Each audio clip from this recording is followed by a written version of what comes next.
হরে কৃষ্ণ। তো আজ পৌষ মাসের ত্রয়োদশী তিথি, আর এই ত্রয়োদশী তিথি আমাদের ভগবত ভক্তদের কাছে অত্যন্ত বিরহের দিন। শ্রী নরোত্তম দাস ঠাকুর লিখেছেন, যে আনিল প্রেমধন করুণা প্রচুর, হেন কালে কোথা গেলা আচার্য ঠাকুর। শ্রী চৈতন্য মহাপ্রভু এবং নিত্যানন্দ প্রভুর অত্যন্ত প্রিয় পার্ষদ শ্রী মহেশ পণ্ডিত এবং উদ্ধারণ দত্ত ঠাকুরের আজ তিরোভাব তিথি, যারা ব্রজলীলায় ভগবান কৃষ্ণচন্দ্রের একজন মহাবাহু শাখা, একজন সুবাহু শাখা। আজ 9ই জানুয়ারি 2024, কিন্তু পৌষ মাসের ত্রয়োদশী তিথি। এই ত্রয়োদশী তিথিতে এটি কৃষ্ণপক্ষিয়া ত্রয়োদশী তিথি। এই কৃষ্ণপক্ষিয়া ত্রয়োদশী তিথিতে মহেশ পণ্ডিত ঠাকুর এবং উদ্ধারণ দত্ত ঠাকুরের তিরোভাব তিথি। তো আপনারা অনেকেই জানেন, কিন্তু অনেকেই জানেন না, এমনকি অনেকেই নামও শোনেননি। তো আজকে আমরা সেই মহেশ পণ্ডিত এবং উদ্ধারণ দত্ত ঠাকুরের কথা কিছু তুলে ধরবো আপনাদের সামনে, যাতে এবং সেই তাদের কথা কীর্তন করে, তাদের গুণকীর্তনের মাধ্যমে তাদের প্রতি আমাদের সশ্রদ্ধ প্রণাম, তাদের আশীর্বাদ প্রার্থনা করব। চলুন প্রথমে আমরা ঠাকুর শ্রী মহেশ পণ্ডিত সম্বন্ধে একটু জেনে নিই। শ্রী মহেশ পণ্ডিতের সম্বন্ধে গৌর গণোদ্দেশ দীপিকায় বর্ণনা রয়েছে 129 নম্বর শ্লোকে, যে তিনি ছিলেন ব্রজে মহেশ পণ্ডিত, ছিলেন কৃষ্ণের গোপালক বন্ধু মহাবাহু। ভগবানের যে দ্বাদশ গোপাল বন্ধু ছিলেন, রাখাল বালক, সেই রাখাল বালক, দ্বাদশ রাখাল বালকদের মধ্যে এই মহাবাহু অর্থাৎ মহেশ পণ্ডিত ছিলেন মহাবাহু। তার যে শ্রীপাঠ, তার শ্রীপাঠ বিভিন্ন স্থানে স্থানান্তরিত করা হয়েছিল। গঙ্গার পূর্ব তীরে যে জিরাট নামক স্থান ছিল, পরবর্তীতে গঙ্গার ভাঙনের ফলে সেটা মশিপুরে স্থানান্তরিত করা হয়, এবং মশিপুরে যখন আবার ভাঙন হয় তখন সেই শ্রীপাঠকে সুখসাগরে টেনে নিয়ে যাওয়া হয়, এবং পরবর্তীকালে 1334 সালে চাকদহের পাল পাড়াতে গিয়ে এই বর্তমানে এখনও সেই শ্রীপাঠটি রয়েছে চাকদহের পাল পাড়ায়। এবং শিল ভক্তিসিদ্ধান্ত সরস্বতী গোস্বামী ঠাকুর তিনি তার চৈতন্য চরিতামৃত গ্রন্থের ভাষ্যে এই মহেশ পণ্ডিতের শেষ যে শ্রীপাঠটি উল্লেখ করেছেন, যে পালপাড়ার কাঙালপুলিতে। এখানে আমরা মহেশ পণ্ডিত সম্বন্ধে খুব সুন্দর একটি ছোট্ট কথা উল্লেখ রয়েছেন। শিল প্রভুপাদ পরবর্তীকালে একটু সুন্দরভাবে সেটিকে তুলে ধরে দিয়ে গেছেন, যে মহেশ পণ্ডিত ছিলেন নিত্যানন্দ প্রভু এবং চৈতন্য মহাপ্রভুর উভয়েরই একটি শাখা হিসেবে বর্ণনা করা হয়েছে। এবং কিছু লোক বা তদানীন্তন যারা আচার্য ছিলেন, বিশেষ করে তারা বলে গেছেন যে জগদীশ পণ্ডিতের কনিষ্ঠ ভাই হচ্ছেন এই মহেশ পণ্ডিত, এবং জগদীশ পণ্ডিত, হিরণ্য এবং মহেশ পণ্ডিত এরা ছিলেন মূলত 3 ভাই। তো মহেশ পণ্ডিতের শ্রীপাঠ আপনারা শ্রীপাঠে দেখতে পাবেন যে গৌর নিত্যানন্দ, মহেশ পণ্ডিতের আরাধ্য দেবতা ছিলেন গৌর নিত্যানন্দ এবং গোপীনাথ, মদন মোহন, রাধা গোবিন্দ বিগ্রহ, এবং সেই সঙ্গে একটি শালগ্রাম শিলাও রয়েছে। মন্দিরের ভবনের সামনেই আপনারা দেখতে পাবেন যে মহেশ পণ্ডিতের সেই স্মৃতিস্তম্ভ, অর্থাৎ তার পুষ্প সমাধি। এবং যখন হুগলির পানিহাটিতে দধিচিড়া মহোৎসব হয়, মহেশ পণ্ডিত সেই স্থানে উপস্থিত ছিলেন, এবং পরে তিনি নিত্যানন্দ প্রভুকে অনুসরণ করে সপ্তগ্রামে চলে যান। এবং যখন পরবর্তীকালে এই মহেশ পণ্ডিতকে দর্শন করার জন্য নরোত্তম দাস ঠাকুর আসেন, ভক্তিরত্নাকর গ্রন্থে রয়েছেন, যখন খড়দহে যখন তিনি মহেশ পণ্ডিতকে দেখতে আসেন নরোত্তম দাস ঠাকুর, তখন মহেশ পণ্ডিত সেই স্থান ত্যাগ করে নিত্যানন্দ প্রভুর সঙ্গে সপ্তগ্রামে চলে গিয়েছিলেন। এইভাবে আমরা মহেশ পণ্ডিতের সম্বন্ধে সামান্য কিছু কথা জানতে পেরেছি।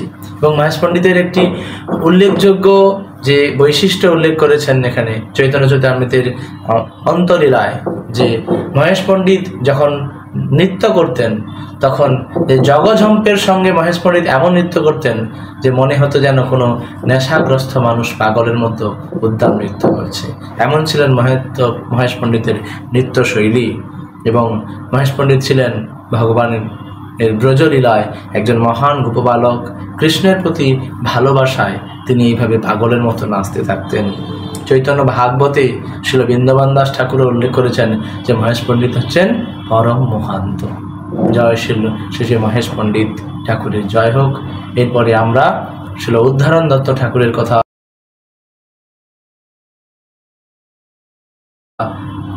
নিয়ে একটু ছোট্ট করে বলার চেষ্টা করছি। মহাবাহু তো শুনলেন যে মহেশ পণ্ডিত ছিলেন মহাবাহু, আর একাদশতম গোপবালক ছিলেন এই উদ্ধারণদত্ত ঠাকুর, ব্রজলীলায় যিনি ছিলেন সুবাহু। চৈতন্য চরিতামৃতের প্রথম স্কন্ধের প্রথম অধ্যায়ের 11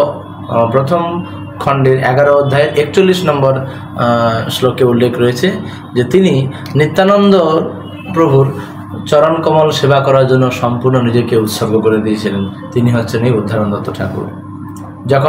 যখনই পরমেশ্বর ভগবান তার যে কোনো অবতারে যখন এই জগতে আসেন, তখন তিনি তার স্বীয় ধাম এবং সমস্ত পার্ষদদেরকে নিয়ে আসেন। আমরা একটি ভজন শুনতে পাই যে শ্রীকৃষ্ণ চৈতন্য প্রভু জীবে দয়া করি, সপার্ষদ স্বীয় ধাম সহ অবতরী। ভগবান যখন সে ব্রজলীলায় ভগবান কৃষ্ণচন্দ্র রূপেই হোক বা গৌর লীলায় তিনি চৈতন্য মহাপ্রভুর পেয়ে আসুক না কেন, তার সমস্ত সখাদেরকে নিয়েই তিনি আসেন।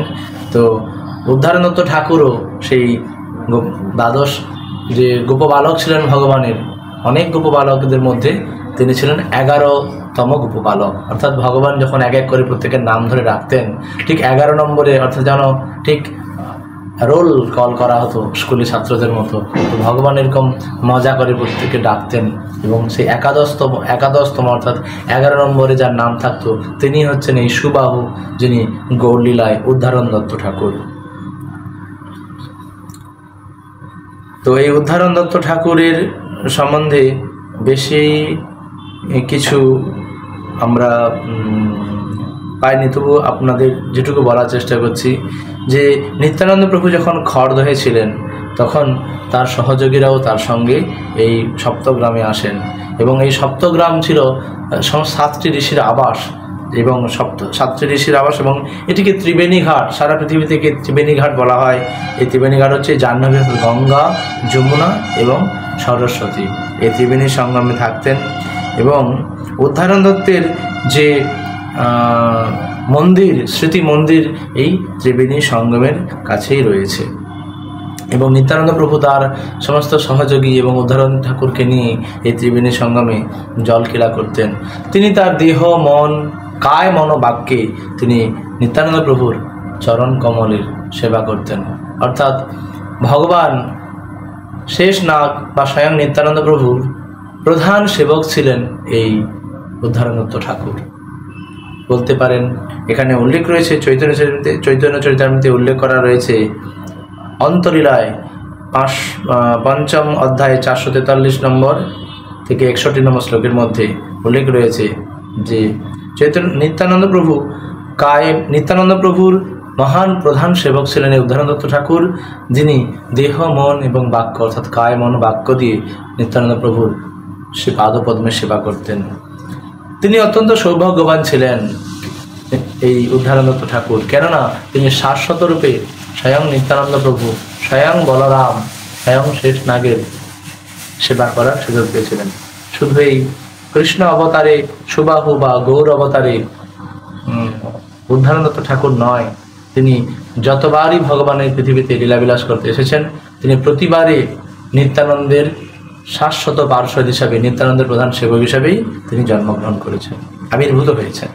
এবং এই উদ্ধারণদত্ত ঠাকুরের সম্বন্ধে বলা হয়েছে নদিয়ায় প্রভুর কীর্তনের সময় এই উদ্ধারণদত্ত ঠাকুর নিত্যানন্দ প্রভুর সঙ্গে সংকীর্তনে যোগদান করতেন। তার পিতার নাম শ্রীকর দত্ত এবং মায়ের নাম ভদ্রাবতী দেবী। তিনি নৈহাটি, উদ্ধারণদত্ত ঠাকুর নৈহাটি গ্রামে যিনি রাজা ছিলেন সেই রাজার অর্থমন্ত্রী ছিলেন, এবং সেই নৈহাটি গ্রামের যে রাজার রাজপ্রাসাদের ধ্বংসাবশেষ আজও সেখানে দেখতে পাওয়া যায়। এবং তিনি যে স্থানে বাস করতেন সেই স্থানটি আজও উদ্ধারণপুর নামে পরিচিত। উদ্ধারণ দত্ত ঠাকুরের প্রধান সেবিত বিগ্রহ ছিল মহাপ্রভুর ষড়ভুজ মূর্তি। অত্যন্ত প্রিয় মহাপ্রভুর ষড়ভুজ মূর্তি আমরা মায়াপুরে যেখানে চৈতন্য মহাপ্রভুর মাসির বাড়ি রয়েছে সেখানে আপনারা দেখতে পাবেন কত সুন্দর, প্রায় 7 থেকে 8 ফুট উচ্চতার মহাপ্রভুর ষড়ভুজ গৌরাঙ্গ রূপ। এবং জগন্নাথ শ্রীক্ষেত্র জগন্নাথ পরিধামের যে দক্ষিণ দ্বার, সেই দক্ষিণ পশ্চিম দ্বার ব্যাঘ্রদ্বারের দিকে রয়েছে সেই যে দিকটা দিয়ে ভোগ রান্না হয় মহাপ্রভুর, জগন্নাথের ভোগ রান্না হয়, সেই ভোগশালার পাশেই রয়েছে সেই মহাপ্রভুর ষড়ভুজ গৌরাঙ্গ মূর্তি। এবং এই মহাপ্রভুর ষড়ভুজ গৌরাঙ্গকেই মূলত সেবা করতেন উদ্ধারণ দত্ত ঠাকুর, এবং যার এখনও মহাপ্রভুর ডানে রয়েছে নিত্যানন্দ প্রভু। সেই উদ্ধারণ দত্ত ঠাকুরের যে শ্রীপাঠ, সেখানে রয়েছে মহাপ্রভু রয়েছেন মাঝি, ডান দিকে নিত্যানন্দ প্রভু এবং বাম দিকে রয়েছেন গদাধর প্রভু। এইভাবেই সেখানে সেবা চলছে। এবং শ্রী জাহ্নবা মাতা অর্থাৎ নিত্যানন্দ প্রভুর স্ত্রী, তিনি উদ্ধারণ দত্ত ঠাকুরকে দর্শন করতে এসেছিলেন, কিন্তু তিনি তখন এই পৃথিবীতে ছিলেন, অর্থাৎ উদ্ধারণ দত্ত ঠাকুর তখন আজকের তিথিতেই এই জগৎ থেকে অপ্রকট হয়েছিলেন। তার একমাত্র পুত্রের নাম ছিল শ্রীনিবাস দত্ত ঠাকুর।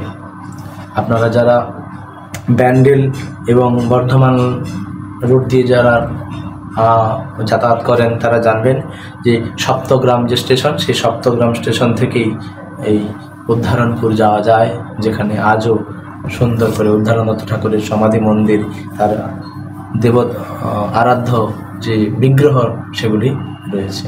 তো অবশ্যই আপনারা মহাপ্রভুর পার্ষদদের সেই সব স্থান দর্শন করবেন যেখানে শ্রীপাঠ গৌর আমার যেসব স্থানে করিল ভ্রমণ রঙ্গে, সেসব স্থান হেরিব আমি প্রণয়ী ভকত সঙ্গে। জয় শিল প্রভুপাদ, জয় গুরু মহারাজ। আপনাদের সবার জয় হোক, উদ্ধারণ দত্ত ঠাকুরের জয় হোক। বাঞ্ছা কল্পতরুভ্যশ্চ কৃপা সিন্ধু পতিতানাং পাবনেভ্যো বৈষ্ণবেভ্যো নমঃ। সবাই ভালো থাকবেন। হরে কৃষ্ণ।